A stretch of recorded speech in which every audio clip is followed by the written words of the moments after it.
And we're back. Welcome to No Direction Beyond, the Starfinder news, reviews, and interviews podcast. I'm your host, Jefferson J. Thacker, also known as Perrin. And I'm Alexander Agunas, the Everyman Gamer. And welcome back to the oh, sorry. I was gonna say we're down one. I'm a little spacey in this outer space adventure. Indeed, for reasons outside of his control, James is unable to join us tonight. We know you'll be out there safe, James, and we're gonna miss you. Yeah, hopefully it's not like Lost in Space where he crashes on an alien planet and he's like an 8-year-old kid with a robot or something. Oh my gosh, can I just say that show should not be anywhere near as good as it is? Yeah, I haven't seen it. Is it good? Oh, wow. Yeah, the new Netflix remake of Lost in Space. We're not talking about the 2000s era remake of movie, though they have that on Netflix right now too, which gets confusing when you're searching. But the new Lost in Space series is absolutely fantastic. The dynamic and how they've recast how the crash happens and what they're actually doing in space to make it more believable is great. And the cast is fantastic. The new Dr. Smith is one of the most evil characters I've seen on TV, and I watch Game of Thrones. Oh man.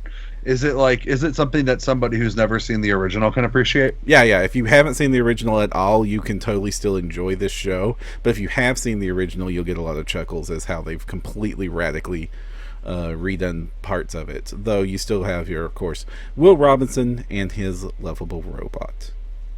Yeah, if only we were talking about mechanics today, but that's not our topic, is it? No, we're not. We are going to be talking about the Solarian today.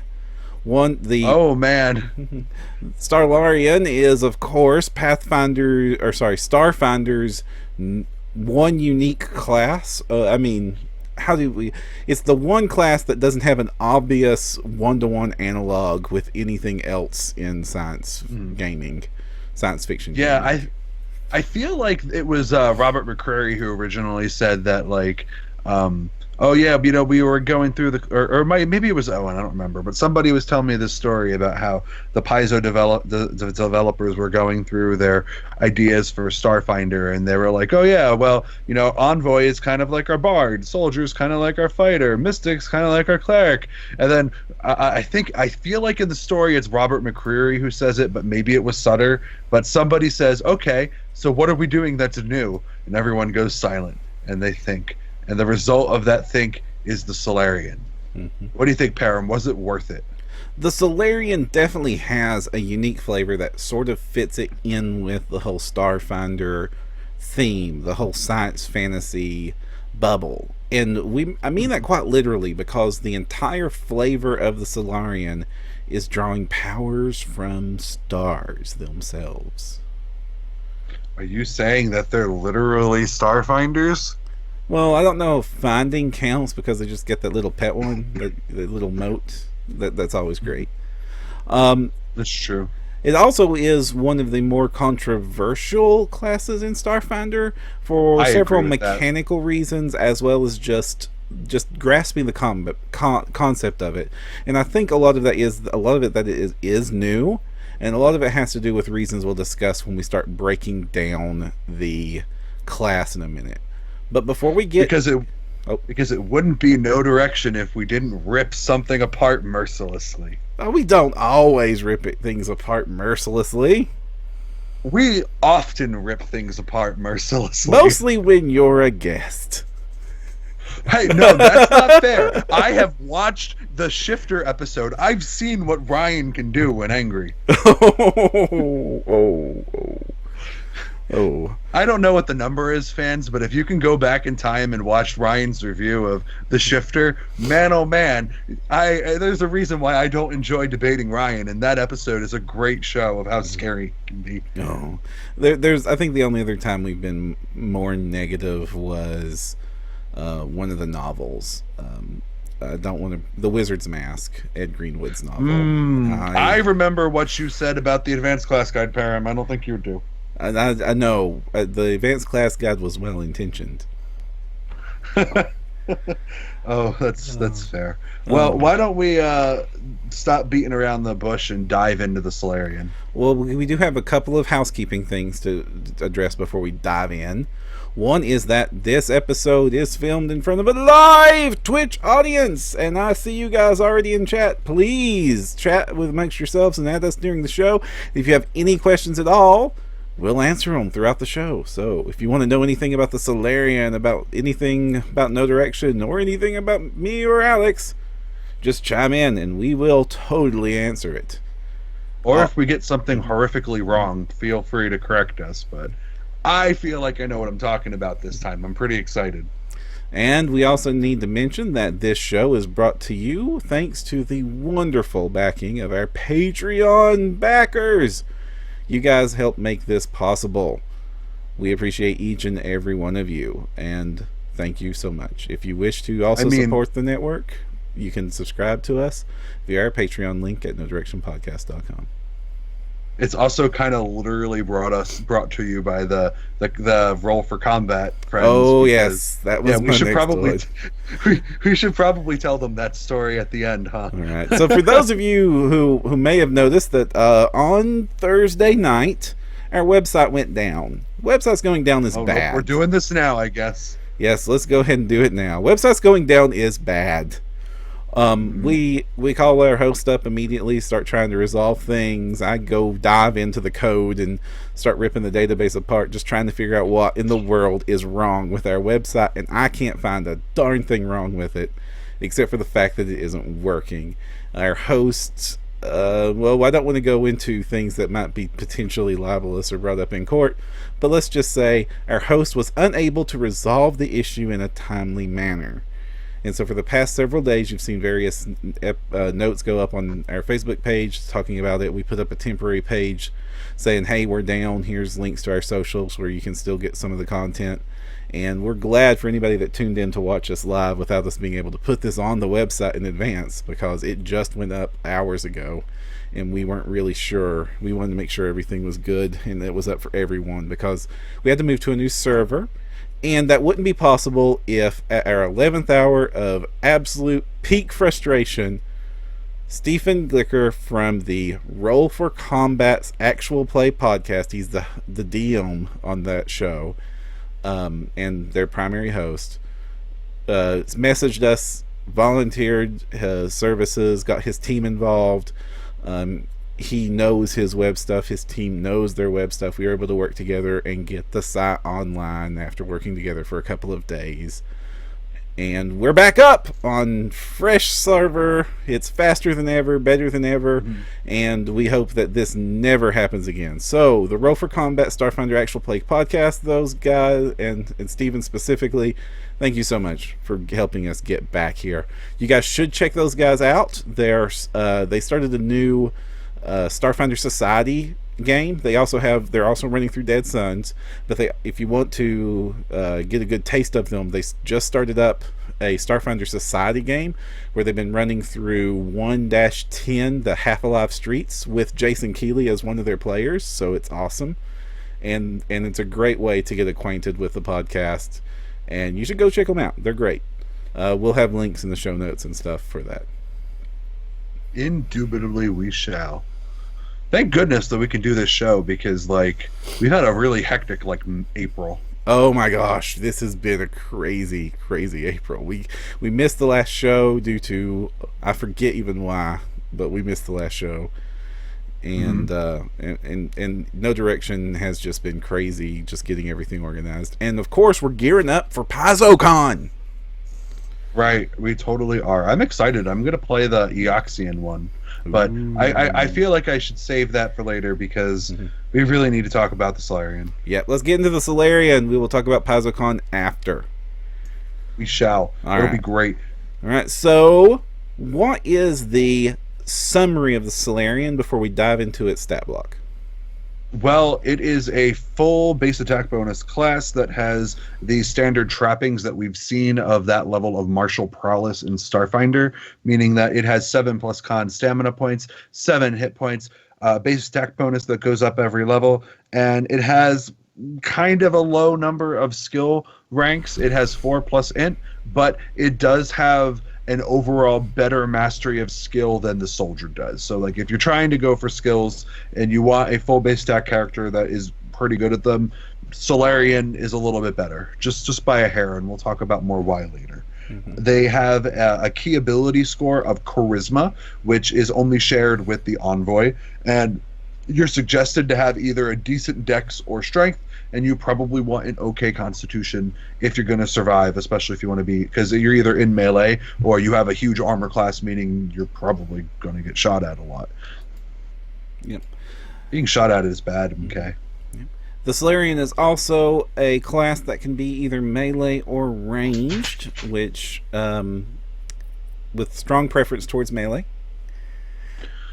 That is true. I mean, objectively it's not true, but subjectively it's very true. Yeah. And we'll talk about why in a little bit. And you mentioned the skill points. They also have a fair amount of class skills. The Solarian way more than the soldier. Oh yeah, it's totally, and with a bonus at first level. So they, by default, all Solarians have acrobatics, athletics, diplomacy, intimidate, mysticism, perception, physical science, profession, sense motive, and stealth. And they, at first level, they also get an ability called Skill Adept that lets them choose any 2 additional skills to add to their class skill list, which makes them crazy flexible in their skills and out of combat utility to the party. They're definitely flexible in ways that a lot of even other classes just aren't. The idea is that if you're playing a Solarian, what you were doing before you got these weird powers is sort of up to you. The class doesn't ever, like, when you're a soldier, the implication is that you've been fighting a lot. You're some kind of mercenary or a professional government trained, a military expert. If you're an envoy, it says, hey, you're probably one of these things. If you're an operative, you're one of these things. The Solarian is very unique in that it assumes you were something else and just got these powers somehow. And the class doesn't really try to tell you where they came from, which is both a strength and a weakness of the class.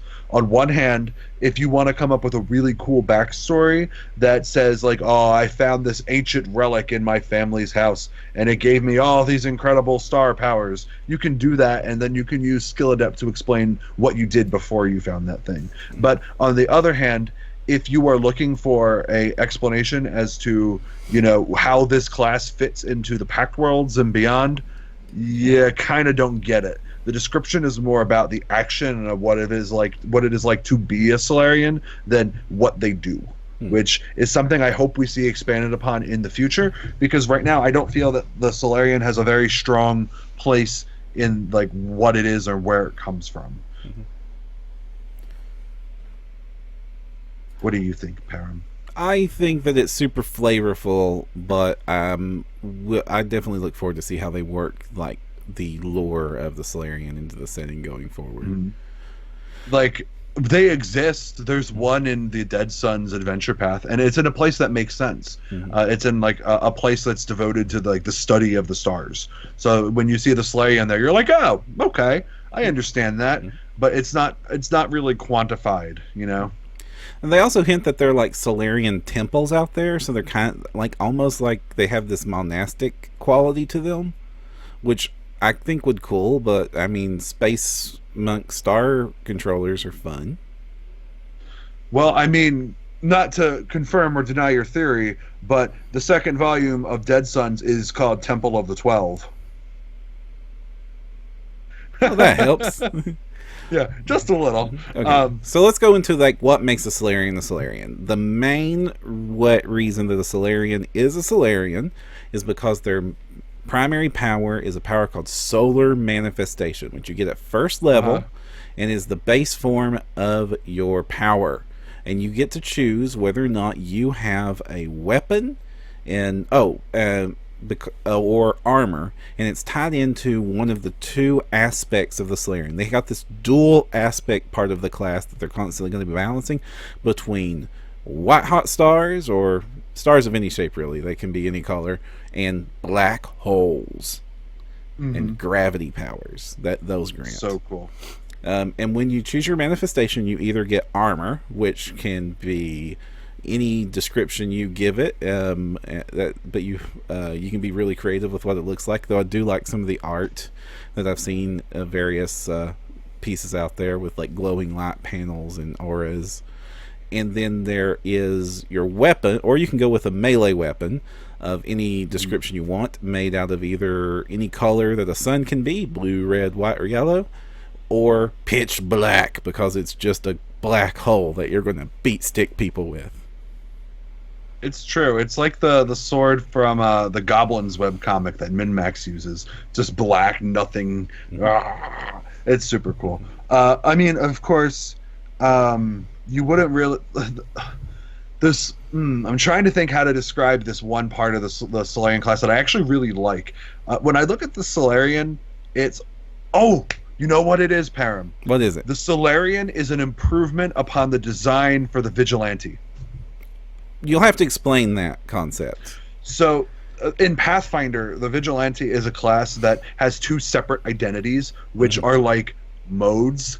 And you have a social mode and a vigilante mode, but in Pathfinder you get one power for each mode at every alternating level. So at a level when you're social, you get a social power, and at the next level you get a vigilante, and you go back and forth like that. And so what ends up happening is that if you really want to be good at being a vigilante, there are levels where you get nothing useful to you, and if you really want to be cool and social, there are levels where you get nothing useful to you. But the Solarian also has a similar mode dynamic where you have the graviton and the proton modes, but their class feature called Stellar Revelations fixes the problem that the Vigilante has, which is the Solarian gets 2 Stellar Revelations, 1 for each mode, anytime they would be entitled to getting one. So at first level you get 1 graviton and 1 proton, and then at fourth level or second level you get 1 graviton and 1 proton. And then you keep... I think that's how it works, right? You get 2 of them? You start with 2, and then you have to pick one, then the other. You only get 1 as you level up. Oh, yeah, that's right. Yeah, but you have to starting off, it works.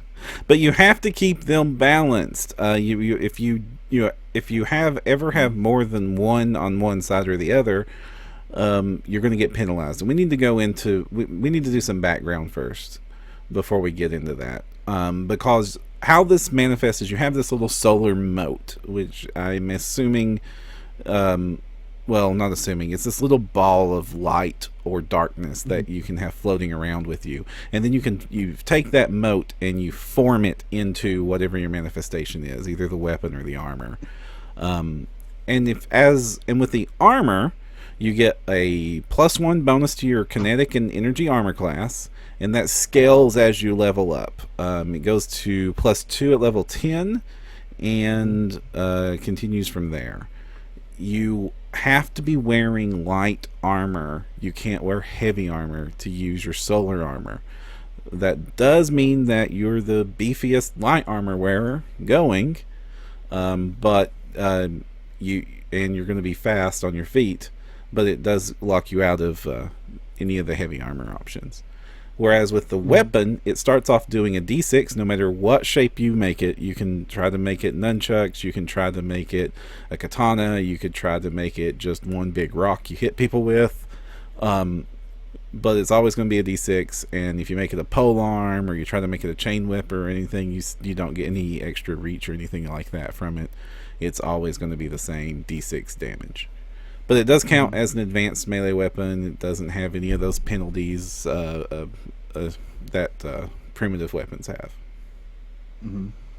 So in chat, actually, someone literally just posted Baratorb B1989 says that the armor seems very underpowered compared to the weapon progression. And so that's something I have a lot of thoughts on. How about you? I agree that I have thoughts on that, and we totally need to put a pin in that because I don't want to go into a pure negative before we started talking about what's cool with this class. I mean, yes, I suppose we should keep going. But hey, preview of what we're going to talk about later. But the Solarian, the weapon mode is pretty cool. And using the weapon mode, and you can get the Solarian is possible to be one of the highest damage outputs in all of Starfinder using the manifestations. It's very interesting because the soldier has more abilities that give the soldier better damage from specifically from the melee strike skier boost. I can't remember exactly what it's called. It might be melee striker, but that basically lets you add an additional 50% of your strength to damage rolls as a soldier. Instead, the Solarian has an ability called flashing strikes that you get at 7th level that reduces the penalties that you take up for full attacking. It's essentially an extra +1 to hit. So if you're a soldier versus a Solarian who take the same feat line, as a Solarian, you are 5% more likely to hit, which is actually a lot of damage going in the long term. Because the damage math when you're doing calculations in Pathfinder is to a point. Your 2-hit bonus in percentage is just a straight average damage increase until you get to the point that you can't miss, and then further increases don't equal pure percentage because every miss is 0 damage. Yeah, exactly. Which is one of the advantages that the Solarian has.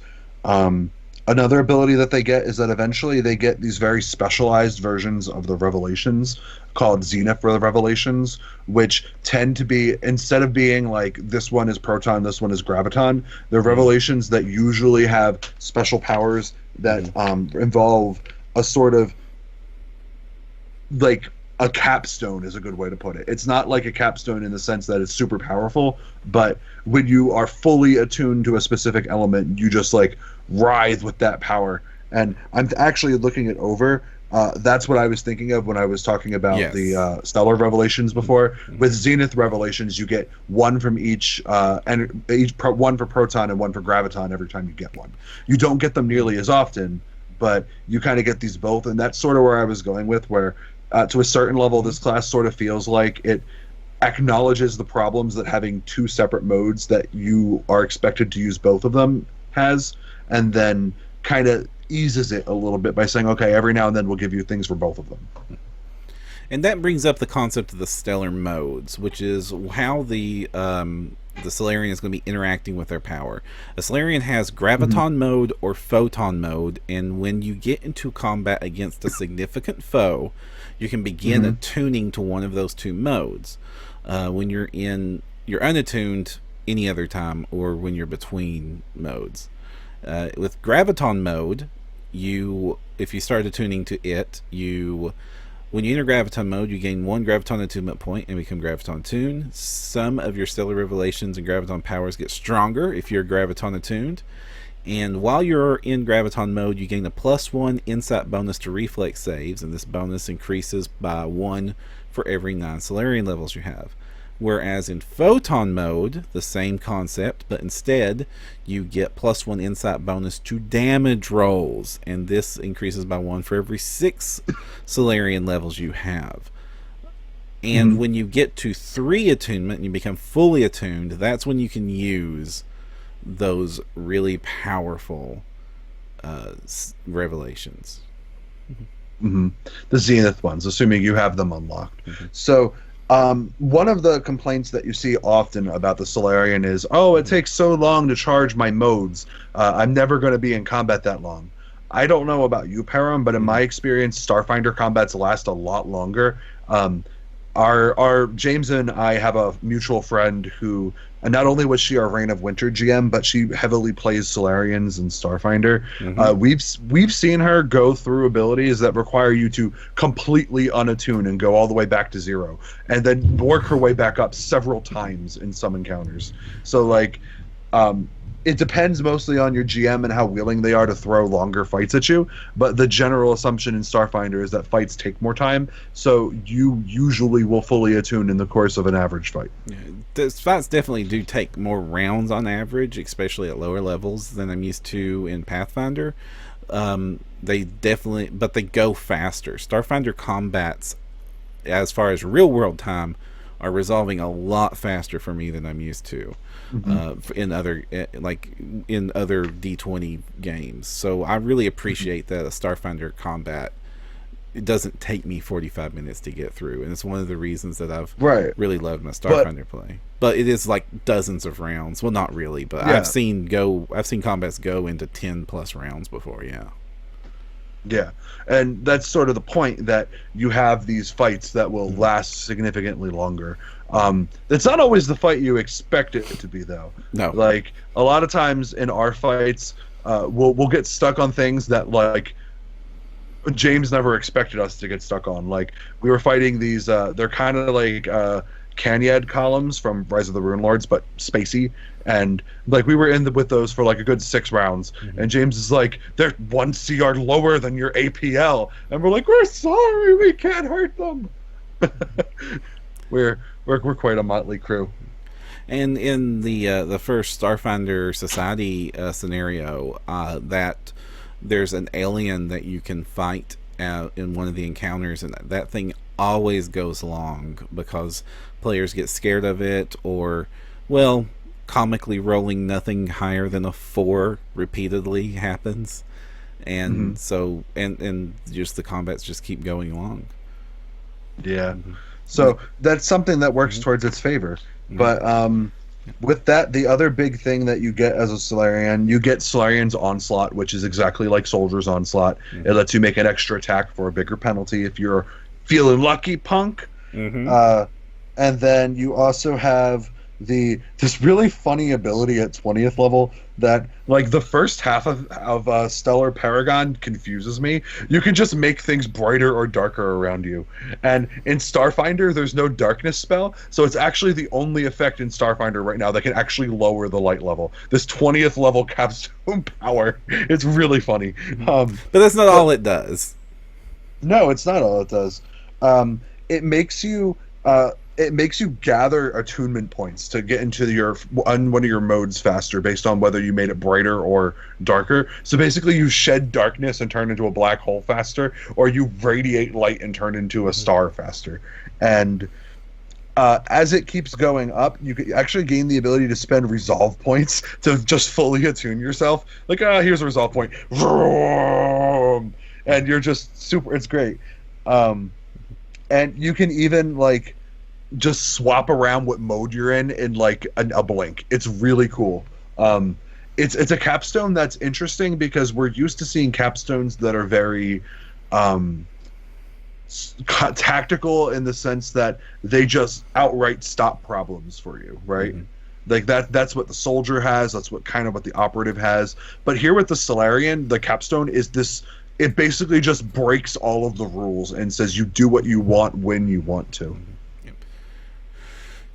Now, the rest of the Solarian's powers are mostly in their Stellar Revelations that they learn, and then, of course, the Zenith Revelations as they level up. And all Solarians start with the same 2 beginning revelations at first level. You get Black Hole and Supernova, and both of those are only usable when you're fully attuned.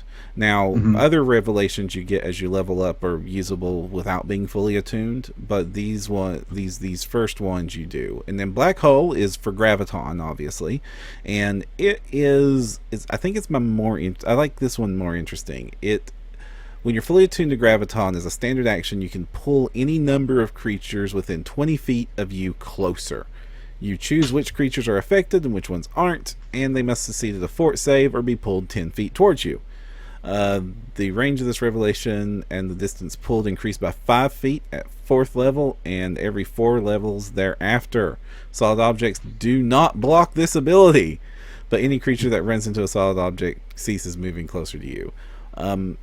If you're a melee character, being able to just like pull everybody straight towards you is going to be a really solid option, and it's flavorful as heck.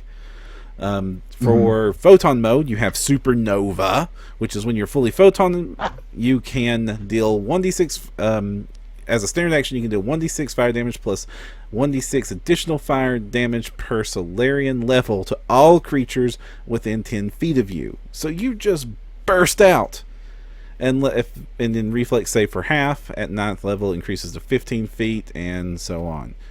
That is literally Robin's favorite in Yeah. our games. Like I've seen her explode so much. Like I actually didn't know it was something that all Solarians could do. I was like, you just like blowing up. You take that on your characters. She's like, all my characters get it for free. And I was like, oh man, it's the class that lets you detonate at will and not hurt yourself.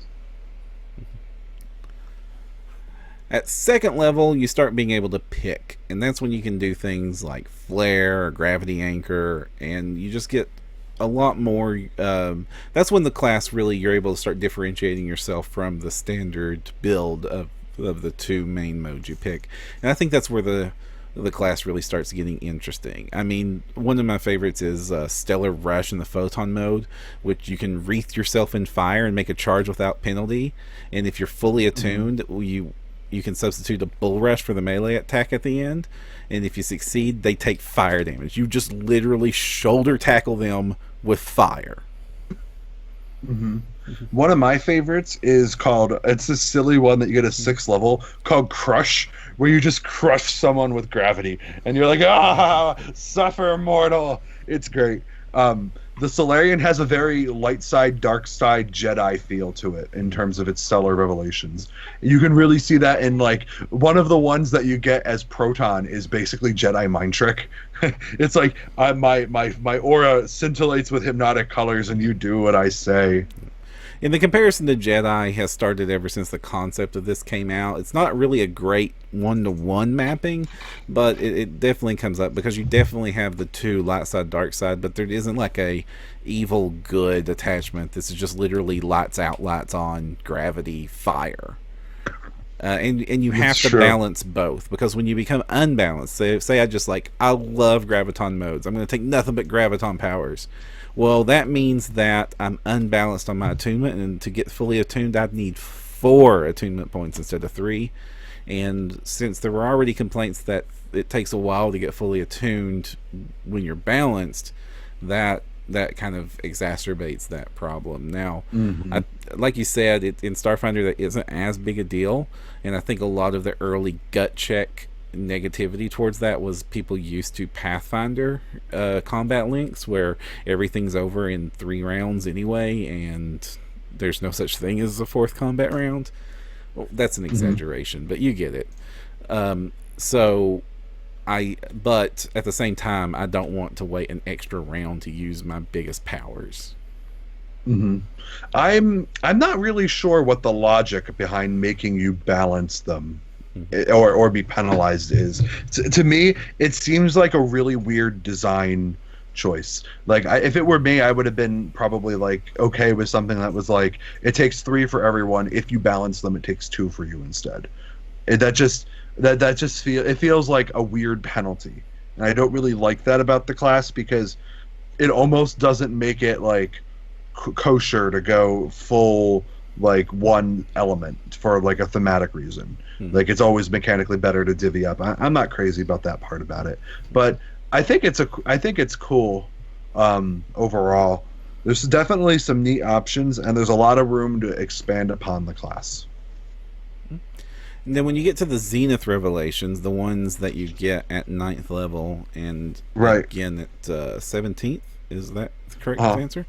Yeah, I think so. That's when you start seeing some like really powerful iconic modes. So one of them is like you literally summon a mini star, the 15-foot radius sphere that is a star, which, hey, that's a lot of coolness thematically, but then of course it's fire and damage and great stuff.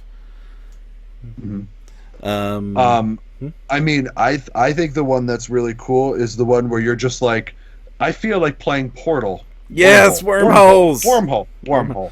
Yes. Or how about the one that's like, you know what, oldie but goodie, you're just hasted. Haste for you. Be hasted. Go fast. Gotta go fast.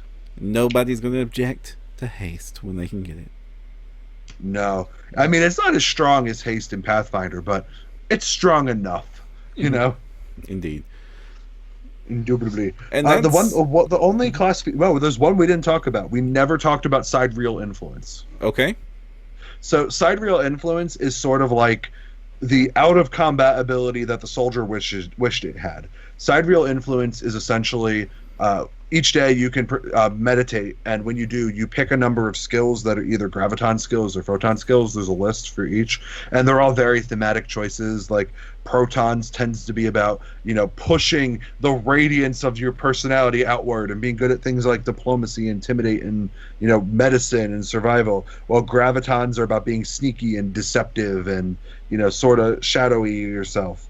And what basically, when you get down to it, its sidereal influence is an envoy expertise ability that turns off when combat starts. Like, you cannot use it in combat. It basically says as soon as battles start and you can activate your stellar mode, this doesn't work anymore. And you actually have to spend a minute reactivating after a fight ends, which is a little it can be frustrating, I'm sure, but it's pretty cool. It gives the Solarian an extra bit of edge with skills that a soldier would not normally have. It's another way to differentiate their roles. Mm-hmm. If you want to play a character who is full base attack bonus and is good at skills, and you don't want to buy my Starfarer's Companion, then this is a really good choice for you. Mm-hmm.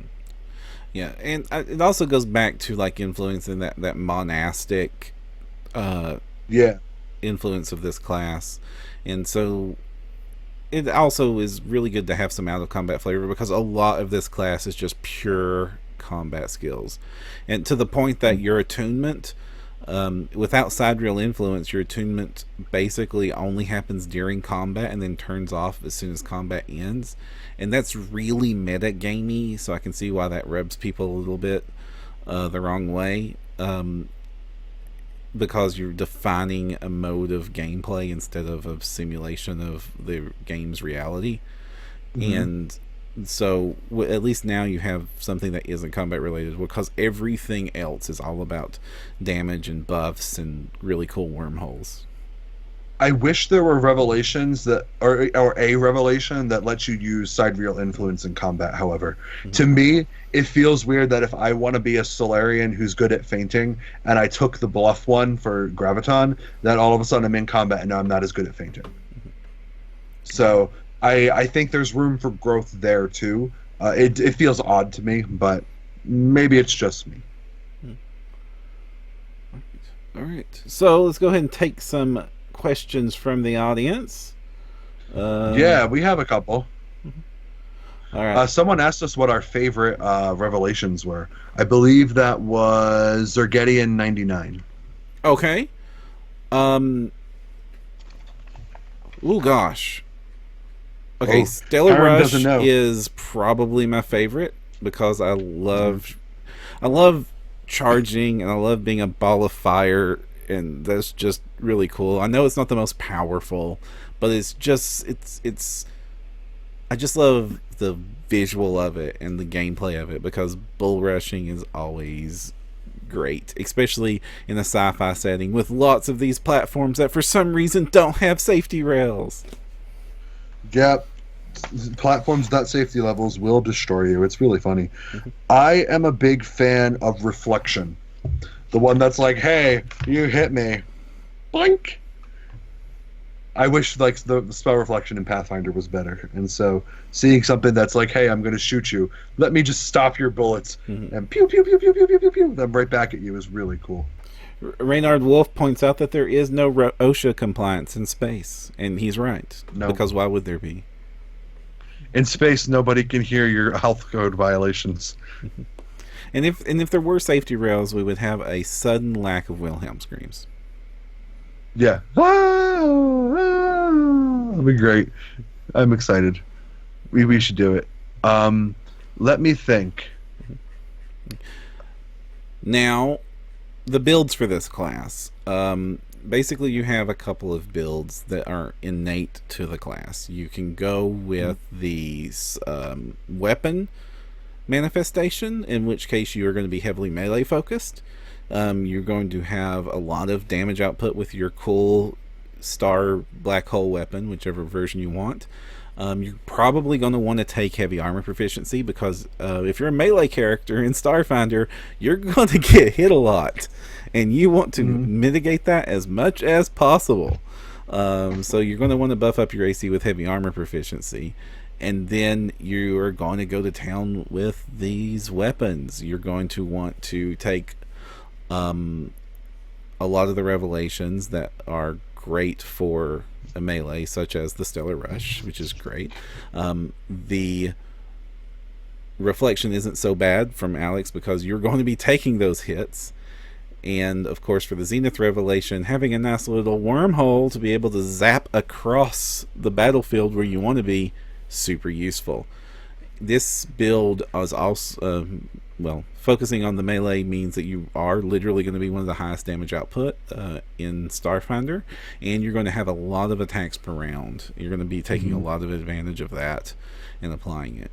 Whereas if you go with the armor build, say you're going to go with solar armor, that's really going to incentivize you to beef up your ranged attacks, because you could go the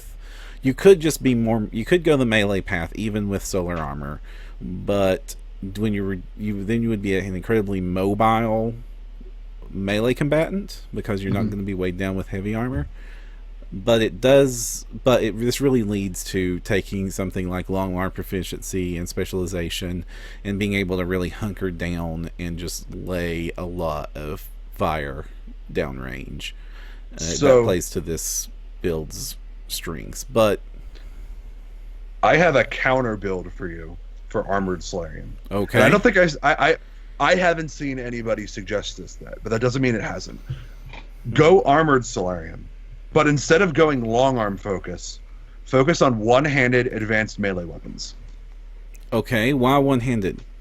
Well, because the Solarian gets an ability called Flashing Strikes. Whenever they make a full attack with two or more melee with melee weapons, you take a reduced penalty to the attack roll. Right? That's something that all Solarians get. That's not just for the weapon Solarian. If you go Armored Solarian, you still get Flashing Strikes as a class feature. And taking that into account, there's a feat called Multi-Weapon Fighting, where if you attack with two or more weapons in a turn, you get another -1 penalty to your full attack. So with those two stacking, I'd have to do more research, and it's something I was working on for an iconic design. But from my off of the cursory math, if you take weapon focus and both of those, theoretically you should have the best attack bonus out of any character in the game, just because you're reducing that penalty so much on a full attack. Okay. So you go light armor, you're still very fast, you could still take Solarian Rush. Nothing is stopping you from taking Stellar Rush. So you can rush in and take your two little swords and go pew, pew, pew, pew, pew, pew, and be like the blender that the operative wishes it could be. There we go. I usually expect, like, when I think of melee builds, and I guess in Starfinder, I always assume the two-hander big beat stick build. So because that two-weapon fighting got so down-moded in Starfinder. Yeah. But if you think about it, you could take operative advanced weapons that are one-handed. I'm pretty sure there are some. And if you do that and you take operative weapons, then you could pump up your dex, which would let you meet the dex cap of the light armor you have to wear for Solarian armor, which should give you an armor class that's about as good. It'll be about 1 to 2 points lower. I did an article comparing Solarian and Fighter armor class, and so theoretically you'd be within 1 or 2 of a soldier who fully devotes themselves to it. So you'd have a easily top tier armor in the game, and you would have the most accurate strikes. Someone in the chat says there are no advanced melee operative weapons. It would be a shame if those happened at some point. Well, let's hope that future books fill that gap, because we do know that there is going to be a big book of gear coming out soon, and that Starfinder's equipment needs that book to exist, because the Starfinder core rulebook got so crammed full of all the things they needed to make Starfinder that pretty much each of the individual sections need expansion. Now, We have a question in chat from from Zerg Titan 99 wants to know what we think of the 16th level revelations, which is really interesting because the 16th level revelations only have 2 revelations that you can take. One of which is Ultimate Graviton, and the other which is Ultimate Photon. Taking either of these revelations increases increases the radius. I'm dropping the ball on that one. Anyway, allow me to help you, Param. Go for it.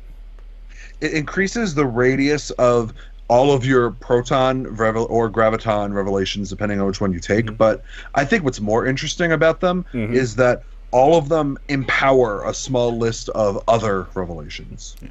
Like, they give you some sort of bonus with them. And I think that is pretty cool, personally. And this is where you can sort of, because it's so high level and you have to pick one or the other when you first hit 16th level, this is kind of where you can declare your specialization, because you're going to be Ultimate Graviton or Ultimate Photon, one or the other, when you choose this. But it's really interesting that the only time you get to really tune into, like, saying, no, I'm primarily this mode, is you have to wait so long. But I love the fact that it just ties in with all the previous revelations and not all of them, but a good deal of them, and boosts them up and makes them even more powerful. It's super thematic. It's a great way to tie in all the mechanics together.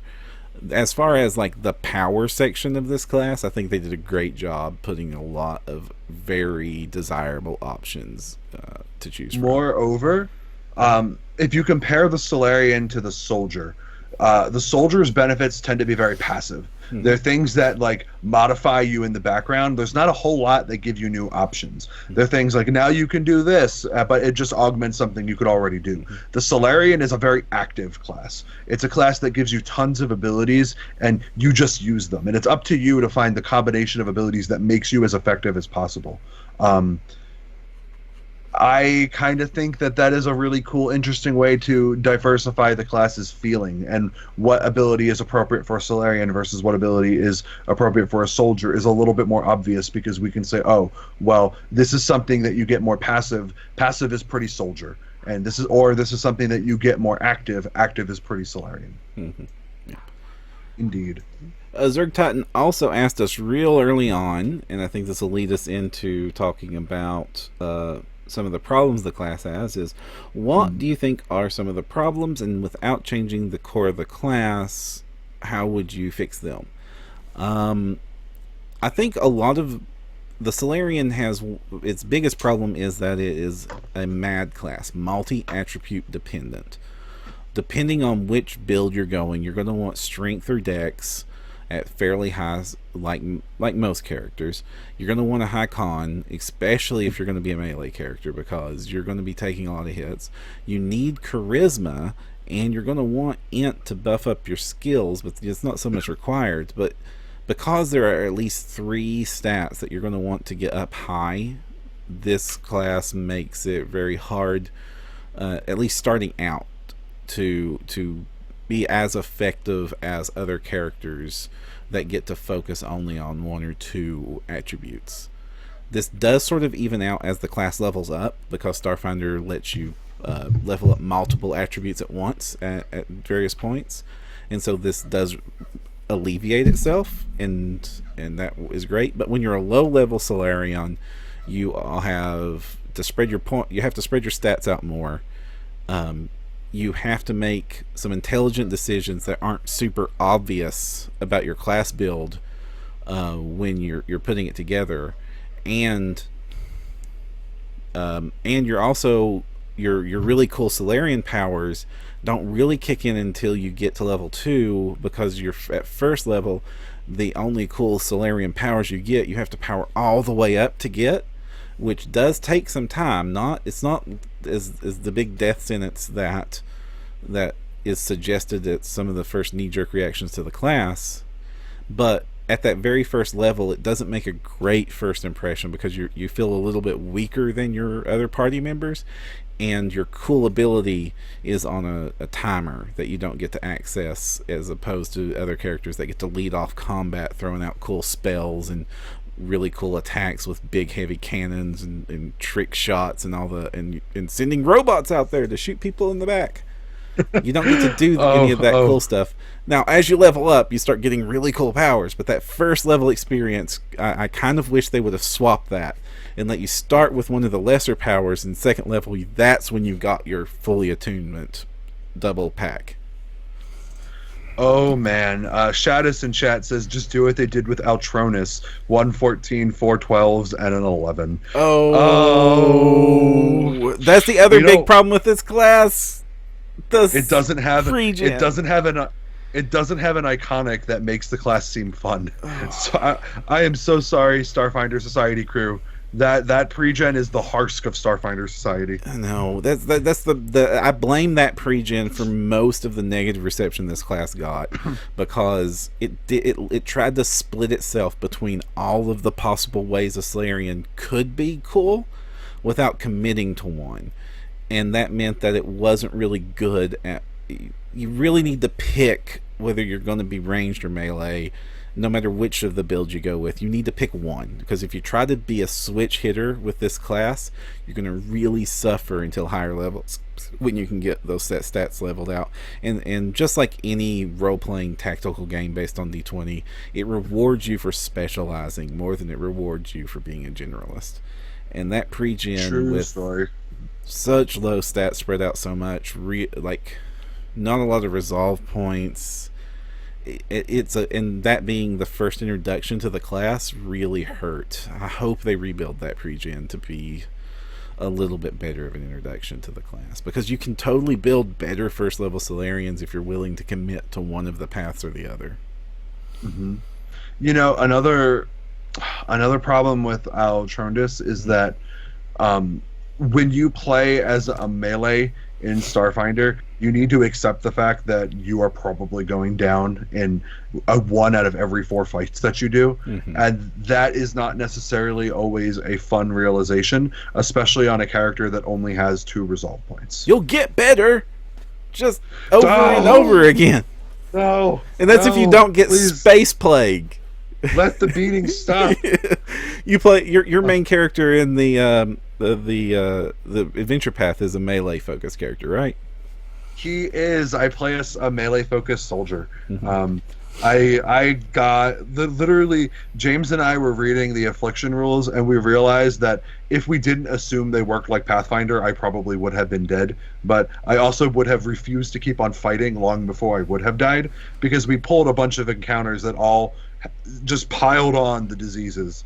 If there's one thing that's frustrating about Book 1 of Dead Suns, is that Dead Suns underestimates how lethal afflictions are in Starfinder, and they throw a lot of monsters in a very short period of time that all throw the same disease at you, which means that you are supposed to progress down the track at lightning speed. You just die. Like, goodbye all notion of normal progression for how diseases work in the real world. You just die. Just drop dead on the floor. I don't have anything else to say about that. But you have survived the Space Plague. I mean, yes, I did survive the Space Plague. I found out that we kept giving our heavy... Like, we have a party Mystic, and the Mystic took heavy armor proficiency because they worship Triune.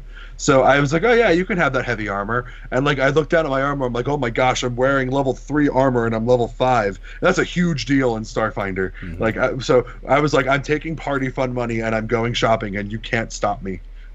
I was like, my character will mug yours if you don't let me do this. I can do it. I have the strength score. All right. But yeah, I think in addition to what you were talking about, one of the big problems that the Solarian has is that it kind of has the same problem as the mechanic, in that it has one class feature with 2 choices, and those choices are not equal at all. Mm-hmm. I did an entire series of articles examining a soldier who goes all in on armor versus a Solarian. And Generally speaking, the Solarian is off worse. Part of it is the fact that you have to wear light armor, which feels weird when you're an armored Solarian.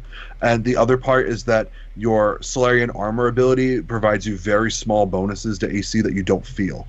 Moreover, when you go weapon, you get this cool active thing that you use to beat people and do damage, and you use. Armor is just something that's passive and in the background. So for an armor ability to feel cool, it's got to do something. It's got to give you a power, like an ability that you're like, yeah, my armor is so cool.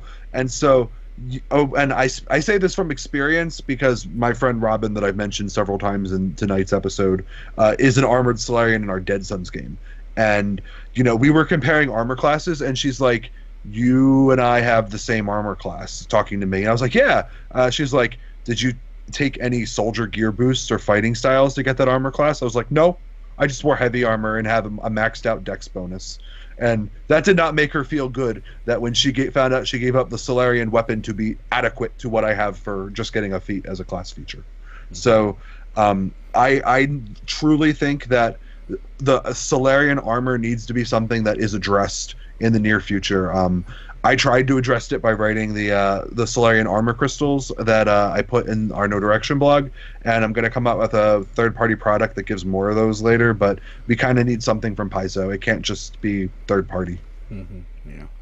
And having nunchucks made out of light. I'm mentioning nunchucks because that's what the Solarian and the Real for Combat podcast use, and I've been listening to that a lot. But having a giant katana made of light or a mace made out of a black hole is just really cool looking, and having better armor can be cool looking. I guess the only reason you wouldn't want to go with the weapon is if you really wanted to be a ranged character and still be a Solarian. At least the armor is that you're not wasting a power. But there's just not a whole lot of your Solarian abilities that well, let me rephrase that. A whole lot of the Solarian abilities, especially at lower level, really focus on the melee aspect of the Solarian as opposed to anything else. So it just needs more options if you're going to be going that other path. Yeah, and one of the problems I have is that I don't know where they could add that to this class, because the way that all of the revelations are designed, it's not something that is differentiated based on your mode. Literally, your mode is a choice you make at first level, and nothing else in the class impacts that. So if they're gonna do it, they really need to add something outside of the class that Solarian players can get access to that doesn't feel like a tax. That's kind of the problem with making it feat-based. If you make it feat-based, it feels like I need to burn this feat in order to be passable. And since the commonly agreed upon style for playing the Solarian who takes the armor manifestation is I get long arm, and getting long arm means that you're already investing 2 feats into that. You cannot ask your players to invest more feats to make their armor class feature passable, which is why in my article I came up with the conclusion of doing armor crystals. Right. Especially since I don't know what there's an equivalent already for the weapon.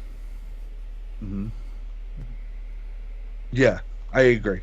I think that's something that they're definitely going to need to look at, but I also think that it's something that they're going to need to examine in a player's options book. This has nothing to do with the Solarian, but I think that, we know that Pact Worlds had player content. We know that Armory is going to have player content. I think that 3 years in, we're about ready for like an actual player-focused options book for this game.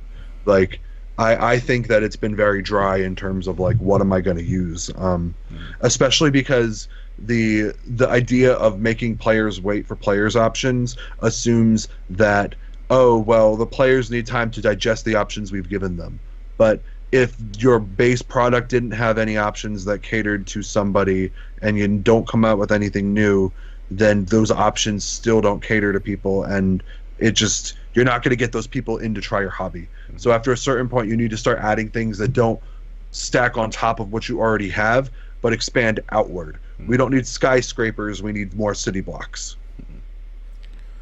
And we like right now we know that Armory's next. That'll have a lot of player options in it, and then Alien Archive 2 is the book announced after that, which the game needs more Alien. That's also a need the game had, because the Alien Archive, as much as we loved it, it was a thin book, and we're going to end up using those aliens over and over and over again if we don't have more supplemental baddies to throw at. Right.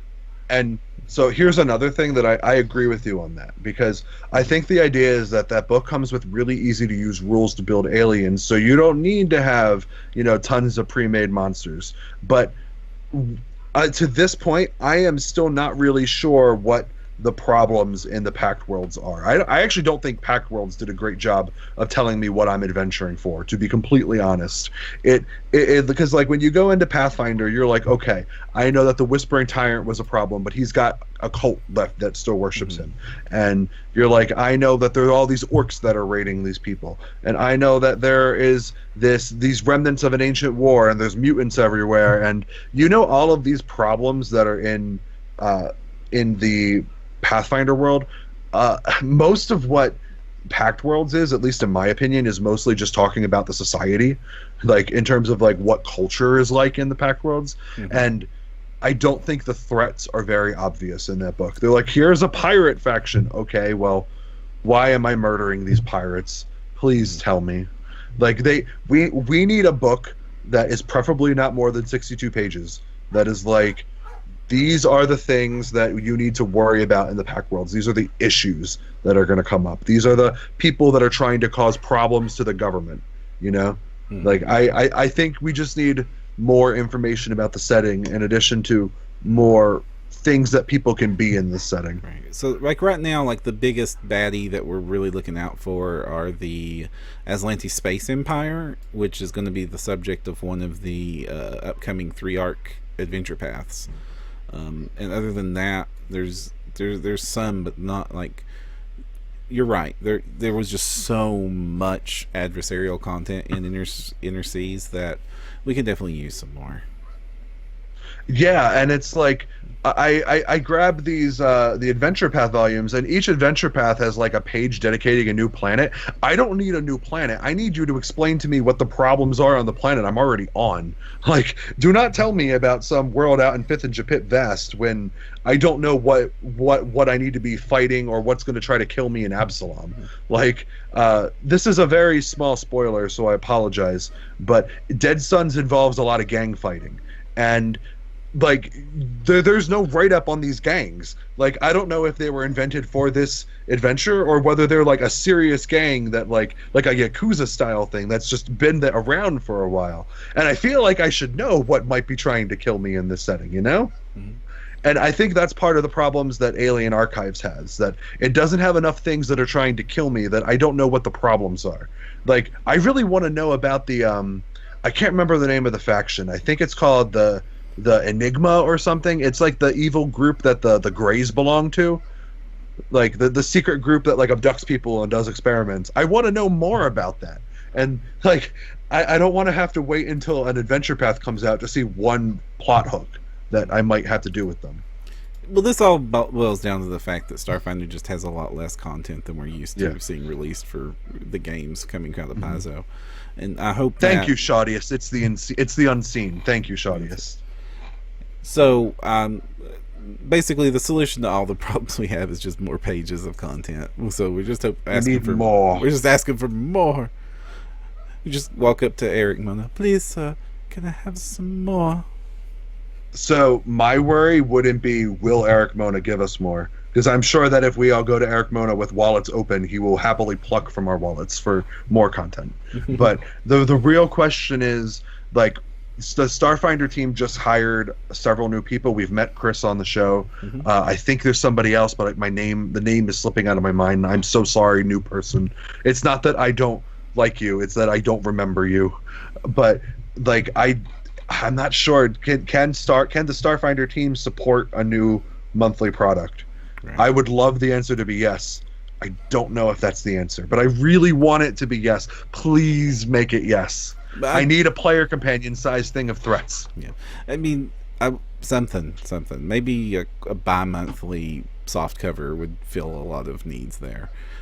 Like I know that it would be a big ask to commit to like a Pathfinder sized release schedule of an adventure path and a and they used to be chronicles and a campaign setting book and a player option book every single month, and then pawns and maps and everything. At least we're getting the maps. The Starfinder maps have been really cool. We're getting the spaceship from.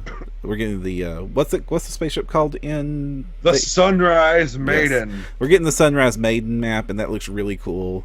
It's got like the interior of the ship that you're used to, but the flip side of the map is just where you would come out if it was docked, which is where you're going to be running into trouble. So that's the perfect thing to have on hand for very frequent combats.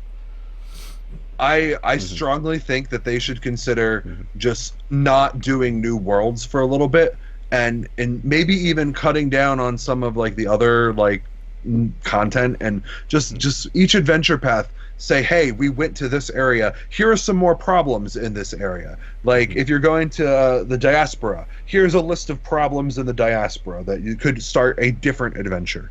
Or here's a list of problems in this place, here's a list of problems in that place, here is one NPC that has nothing to do with this adventure that wants to murder all life in this system, or whatever. Like, give me more threats. I need more threats to get inspired for how to do this.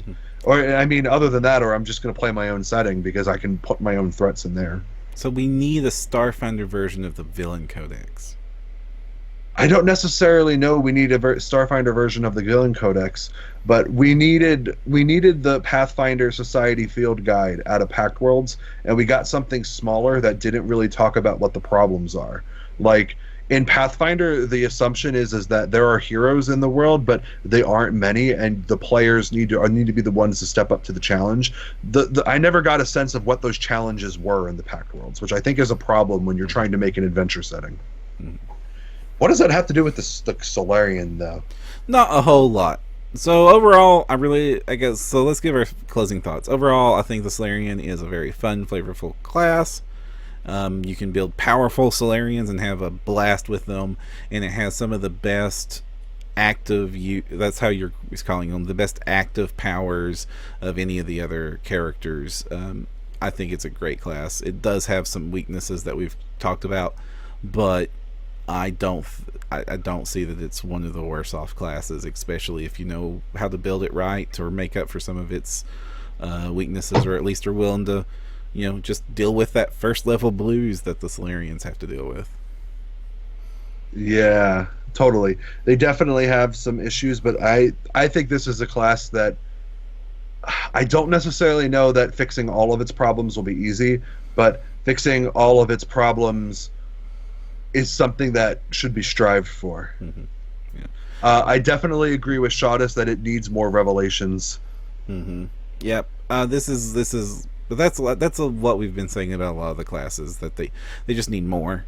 And if this had more, but if you're willing to build towards this class's strength, especially if you're going with the melee options and grabbing the weapon and using a lot of the powers that play off of that, you'll have a great time. Totally. Man, I might have to cancel the topic that I wrote about on Monday, or not on Monday, but the topic I said I was going to do next week, and just do a Solarian that does multi-weapon fighting. Yeah, I'm really into that. All right, so let's. We're running out of time, so let's go ahead and do any shout outs. Our first shout out, we're just going to reiterate again. Thank you so much to Stephen from Roll for Combat for pulling our website out of the fire and helping us relaunch and be able to bring you this content. Super great. Yeah, if you want to help us thank them, check out a couple of their Starfinder videos where they I think right now Jason Keeley is running some of the Starfinder Society stuff, right, for them. Yeah, he's one of the players in their Starfinder Society game, and that's been a blast.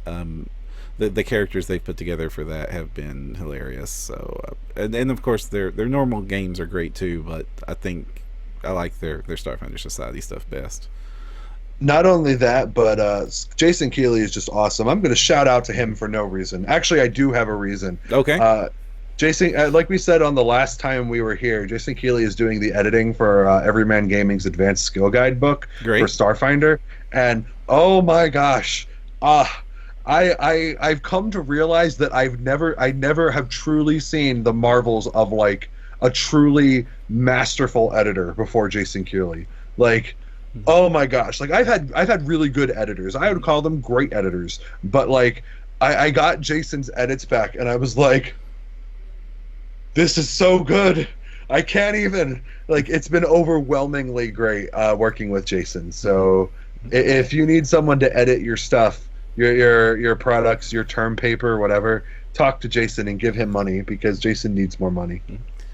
And speaking of Jason Keeley and their next topic, PaizoCon, what's your PaizoCon looking like? This is a weird PaizoCon for me because I wasn't sure if I was going to go to it until like late February, and I've had some trouble scheduling like flights and stuff. So I actually do not have a very strong schedule. I think I signed up for one Starfinder game, and I might be doing a special game with No Direction. And that's about it. I'm going to do the awesome one where you're on the Eoxian live TV show, and that is literally the only thing that I have scheduled. Well, I tried to get in a bunch of the... You're gonna. Well, I mean, I have no direction live, sure. And that's what I wanted to bring up. Paizo, we'll be all throughout the con doing our normal recording and everything, but we will also be hosting 2 panels. One is I'll be with Alex and Ryan, and we'll be doing an episode of No Direction, no qualifier. It's both Prime and Beyond all in one show live.